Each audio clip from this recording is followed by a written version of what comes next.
Now, I could work all my life to do something really good, and nobody would ever hear about it, and just tip over somewhere where there's a camera, but... There are voices that stay with you long after the music fades. Warm, rich, impossible to forget. In the 1960s, one voice carried the sound of California sunshine through transistor radios and into living rooms across the world. She was the heart of the mamas and the papas, a woman whose talent transcended the limitations society tried to place on her. But on July 29, 1974, that voice went silent in a London flat, and the story of how she died became tangled in rumor and cruel jokes. Her name was Ellen Naomi Cohen, but the world knew her as Mama Cass. This is what really happened to Mama Cass, the girl from Baltimore. Ellen Naomi Cohen was born on September 19, 1941, in Baltimore, Maryland. She came from a working-class Jewish family,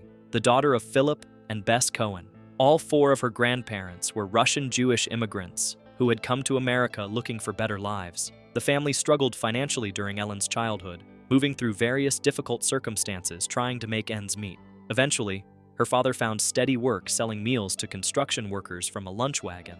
Her mother worked as a registered nurse. From the beginning, Ellen was different. She was overweight as a child, noticeably larger than her peers, and that difference marked her in ways that would echo throughout her life. But she had something else too, something that set her apart in a better way.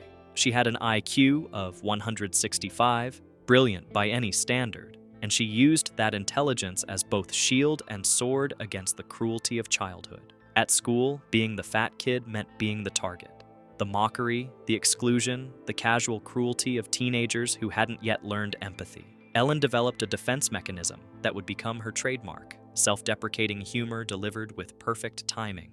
If she made the joke first, maybe it would hurt less when others made it. She learned to be funny, to be sharp-witted, to command a room even when she felt invisible in it. In high school, she took the name Cass Elliot. Her father had nicknamed her the Mad Cassandra, and she shortened it to Cass. The surname Elliot reportedly came from a good friend who had died in a car accident, someone she wanted to honor. Ellen Cohen from Baltimore was beginning to disappear, replaced by someone bolder, someone ready to take on the world. At 17, she left Baltimore for New York City with dreams of becoming an actress. She never graduated high school. Like so many young people before and since, she believed that talent and determination would be enough. For a while, she worked checking coats in a theater, learning the business from the outside, watching performers take the stage while she hung up their winter gear. Finding her voice, Ellen moved to Washington, D.C. and enrolled at American University, pursuing her dream of acting. But something else happened during those college years. She met Tim Rose, a folk singer who led a group called the Big Three, and she started singing with them. That voice, the one that had been there all along, suddenly found its purpose. In 1963, at age 22, Cass was singing professionally with the Big Three, which later evolved into a group called the Triumvirate. They recorded 2 albums, but the band was already showing cracks. By 1964, she'd moved to New York City and joined the Mugwumps with Denny Doherty, Zal Yanofsky, and John Sebastian. It was there, in the cramped apartments and coffee houses of Greenwich Village, that the pieces started coming together. Denny Doherty would change her life, though not in the way she hoped. Cass fell deeply in love with him. He was charming, talented, and everything she wanted, but he didn't love her back, at least not romantically. It was a pain she would carry with her, unspoken, but always present, as their musical paths intertwined. Doherty went on to join with John Phillips and his young wife Michelle Gilliam in a new group. They were looking for their sound, trying to create something special, and everywhere they went, Cass followed.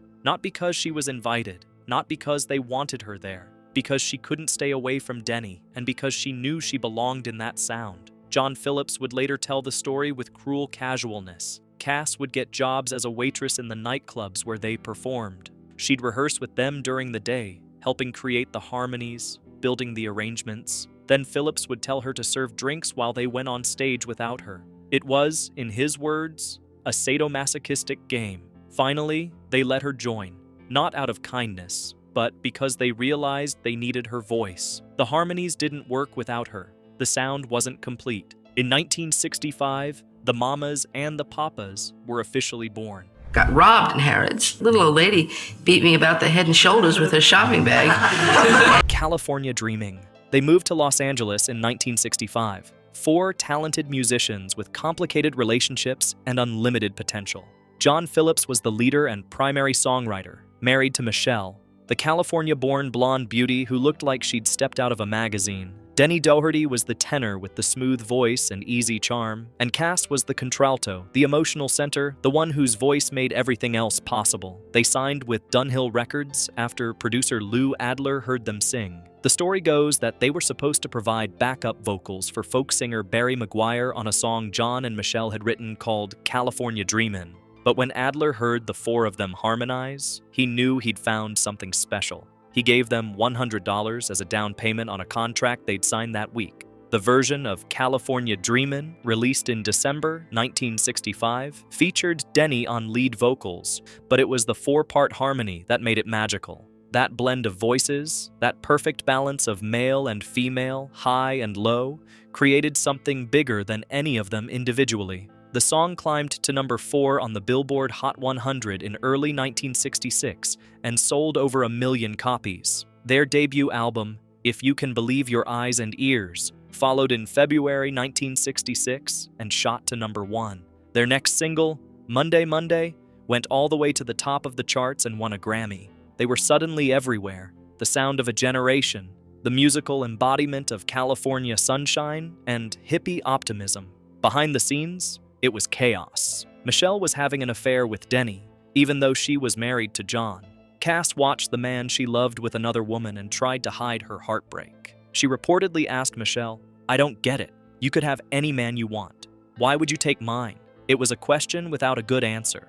The personal drama fed into the music, but also poisoned the relationships. John Phillips kicked Michelle out of the group for a time during the recording of their second album, bringing in a temporary replacement. Michelle fought her way back, aided by fan support, but the damage was done. The group that looked so harmonious on television was falling apart from the inside. The Big Mama image. Cass weighed close to 300 pounds at the height of the Mamas and the Papas fame. In a world that worshipped thin, blonde, model-perfect women like Michelle Phillips, Cass was an anomaly. The entertainment industry didn't know what to do with her, so they gave her a nickname, Mama Cass. She reportedly hated that name. It reduced her to a maternal figure, a jolly fat woman who existed to make other people comfortable. It erased her sexuality, her femininity, her identity as anything other than big. But it stuck, and eventually, she learned to work with it. She became Mama Cass in public, all warmth and humor and self-deprecating jokes. In private, she was Cass Elliott, a woman who wanted to be seen as more than her size. She once told a reporter, "I've been fat since I was 7. Being fat sets you apart. But luckily, I was bright with it. I got into the habit of being independent, and the habit became a design for living." It was classic Cass, turning pain into philosophy, making it sound like a choice when it was really survival. On stage, she carried herself like a beauty queen. Her former manager Bobby Roberts said she was overweight, but she carried it off like she was a beauty queen. It was defiance and dignity wrapped together. A refusal to apologize for existing in a body the world didn't approve of. But the weight was also killing her, slowly and invisibly. The strain on her heart, the physical toll of carrying that much weight while touring and performing and living under constant stress. The drugs and alcohol that flowed freely through the 1960s music scene didn't help. None of them knew they were on borrowed time. The Breakup. The Mamas and the Papas released 4 successful albums between 1966 and 1968, selling close to 40 million records worldwide. They had 6 top 10 singles. They performed at the Monterey International Pop Festival in 1967, sharing stages with Jimi Hendrix and Janis Joplin. They were at the absolute center of the counterculture music scene. But by 1968, they couldn't stand to be in the same room together. The affairs, the jealousy, the creative disagreements, the drug use, all of it had taken its toll. Cass told Rolling Stone that year, "I didn't just want to be part of a group. I wanted to be able to do television and a movie if it came up, to sort of diversify myself, to extend myself. Within the framework of a group, that freedom is not possible." The group officially broke up in 1968. Cass had already proven she could succeed on her own with her solo hit, Dream a Little Dream of Me, which she'd recorded while still technically part of the band. The song showcased her voice in a way the group arrangements sometimes didn't, intimate and tender and heartbreaking. After the breakup, all 4 members tried to continue their careers. Cass had the most success initially. She released 5 solo albums between 1968 and 1973. She had hits like It's Getting Better, Make Your Own Kind of Music, and New World Coming. She became a regular on television, appearing on talk shows and variety programs. She was funny, charming, self-deprecating in all the right ways. America loved her, but she was still fighting the same battles. The weight, the image, the name she couldn't escape. In 1973, she released an album titled Don't Call Me Mama Anymore. It was a statement, a plea, a demand to be seen as something other than what the public had made her. The album didn't change anything. She was still Mama Cass to the world. How can you do this to me? I'm your friend. I came on the show to do you a favor, and you're giving me these losers here. I didn't even go on the date. Yeah. Life in Laurel Canyon. Cass had a daughter named Owen Vanessa, born in 1967. The father's identity remained a mystery for years. Owen wouldn't discover who he was until 1987, when Michelle Phillips helped track him down. Cass raised Owen essentially as a single mother, though she'd been married twice, briefly to James Hendricks and Donald von Wiedenmann.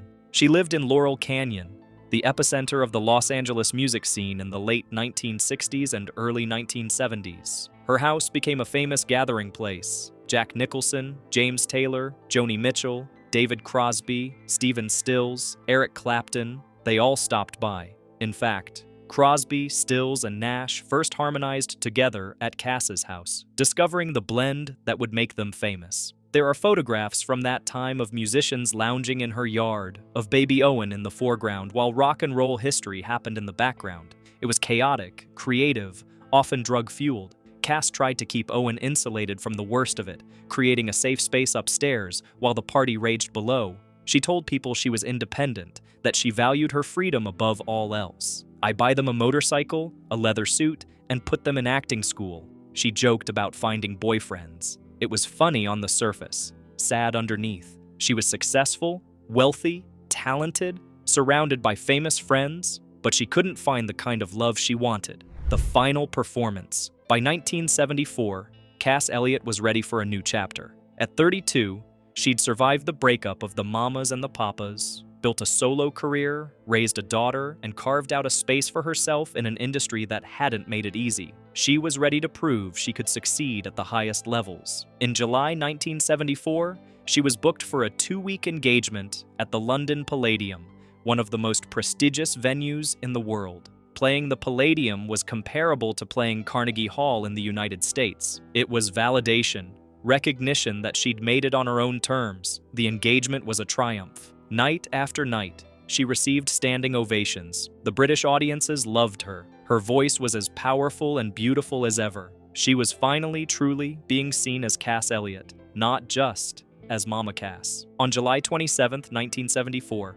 she performed her final show at the Palladium. As she left the venue, she saw a picture of Judy Garland in a gold frame, inscribed with the dates Garland had played there. Cass said, "I know what it must have meant to that lady to be a hit here, because I know what it means to me." It was a moment of pure joy, of recognition that she'd achieved something special. That night, she attended a cocktail party at Mick Jagger's house. She didn't drink, and she left early. She called her old friend Michelle Phillips, and they talked for a while. Cass had been crying, but they were happy tears. She told Michelle she felt like she'd finally made the transition from Mama Cass to Cass Elliot. She'd done it. She'd proved she could succeed without the group, without the image, on her own merits. She felt she was opening a new career, producer Lou Adler later recalled. She'd finally got together an act she felt good doing.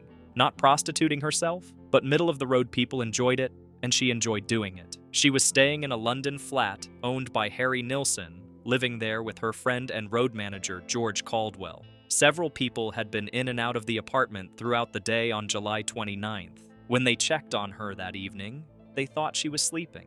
You know, your mother always used to say before you leave the house, make sure you change your underwear. God forbid you should be in an accident. The Death and the Lie. On July 29th, 1974, several people had been in the apartment throughout the day but didn't enter her room, thinking she was asleep. When her secretary, Dot McLeod, couldn't reach Cass by phone that evening, she went to the flat and discovered her body. She was 32 years old. The medical examiner determined she had died of heart failure, likely in her sleep. There were no drugs in her system, no alcohol, no signs of foul play. Her heart, strained by years of obesity and the physical demands of her career, had simply given out. It should have been a straightforward tragedy. A talented woman, gone too young, victim of the health issues that had plagued her throughout her life. But that's not the story that spread around the world. Almost immediately, rumors began circulating that Cass Elliot had choked to death on a ham sandwich. The story was specific, vivid, and completely false. But it spread like wildfire, appearing in newspapers and on television, becoming part of pop culture lore. 50 years later, people still repeat it. Years after Cass's death, her daughter Owen Elliott Kugel investigated the origin of the rumor. She discovered that Cass's manager, Alan Carr, had fabricated the story. He was worried that given Cass's history in the drug-heavy music scene, people would assume she'd overdosed. He thought the sandwich story would be better, less damaging to her reputation. He was catastrophically wrong. The sandwich story became a cruel punchline, reducing a brilliant artist to a fat joke, suggesting she'd literally eaten herself to death. It was exactly the kind of mockery Cass had endured her entire life, now following her into death. The coroner, Keith Simpson, confirmed there was no food in her windpipe. The autopsy was clear: heart failure, nothing more. But the truth never caught up to the lie. Even today, when you mention Mama Cass to many people, the first thing they say is something about a ham sandwich. Owen eventually made peace with it in her own way. She realized that for all its cruelty, the false story kept her mother's name alive in popular culture. People who might have forgotten Cass Elliot remembered the story. "I used to be really hurt about it," Owen said. "Then I realized for whatever reason she's being remembered. So I switched from being really hurt about it and be like, hey, thanks for remembering her." Like sands through the hourglass, so are the days of our lives. That's still not. The aftermath. Cass Elliot's death made headlines around the world. She left behind her 7-year-old daughter, Owen, a catalog of beautiful music, and countless friends who mourned her loss. Michelle Phillips was devastated. The two women had been through everything together: the highs and lows of fame, the personal dramas, the creative fulfillment. Michelle later said it was wonderful that Cass had made the transition from Mama Cass to Cass Elliot before she died, that she died happy, having achieved what she wanted. The flat where Cass died belonged to Harry Nilsson. 4 years later, in 1978, Keith Moon of The Who would also die in that same flat, also of heart-related issues. It became known as the cursed apartment, though of course there was no curse, just two musicians who lived hard and died young. Cass was survived by Owen, who was raised with help from friends and family. Michelle Phillips stayed involved in Owen's life, eventually helping her find her biological father. Owen grew up knowing her mother through stories, through music, through the memories of people who'd loved Cass. The Mamas and the Papas were inducted into the Rock and Roll Hall of Fame in 1998. By then, only Michelle Phillips remained alive from the original group. Denny Doherty died in 2007 of heart failure. John Phillips died in 2001 after years of drug and alcohol abuse. Cass had been gone for nearly 25 years by the time they were inducted, but her voice lived on in the recordings. The legacy. What really happened to Mama Cass? She lived a life that was extraordinary and heartbreaking in equal measure. She was brilliant and talented, funny and warm, a woman who made beautiful music while fighting battles most people never knew about. She dealt with cruel treatment because of her weight from childhood through her professional career. She loved a man who didn't love her back and watched him with someone else. She fought to be taken seriously as an artist, not just as the fat one in the group. She built a successful solo career while raising a daughter on her own. She achieved her dream of playing the Palladium, of being Cass Elliot on her own terms. And then her heart gave out, worn down by years of strain, and she died in her sleep at 32. The ham sandwich lie became more famous than the truth. That's perhaps the cruelest part of her story. Even in death, she couldn't escape being reduced to a joke about her weight. But the music endures. That voice, warm and rich and impossible to forget, still reaches across the decades. Listen to California Dreamin', and you'll hear her in those harmonies, essential and irreplaceable. Listen to Dream a Little Dream of Me, and you'll hear everything she was capable of, the tenderness and power she could summon with just her voice. Listen to Make Your Own Kind of Music, and you'll hear her philosophy, the independence she valued, the refusal to be anything other than herself. She was a pioneer in body image acceptance, whether she meant to be or not. She showed up in an industry that didn't want women who looked like her, and she succeeded anyway. She made room for herself through sheer talent and force of will. She made people listen, even when they didn't want to see. Cass Elliot died of heart failure on July 29, 1974, in London. She did not choke on a ham sandwich. She was not a punchline. She was a brilliant artist with a voice that helped define an era. She was a mother who loved her daughter. She was a friend who opened her home to the musicians who would shape rock and roll. She was funny and smart and talented and complicated and human. That's what really happened to Mama Cass. She lived, she sang, she died too young. The rest is just noise. If you enjoyed learning about the life and legacy of Mama Cass Elliot, please give this video a like and subscribe to our channel for more stories from music history. Share your memories of Mama Cass and the mamas and the papas in the comments below.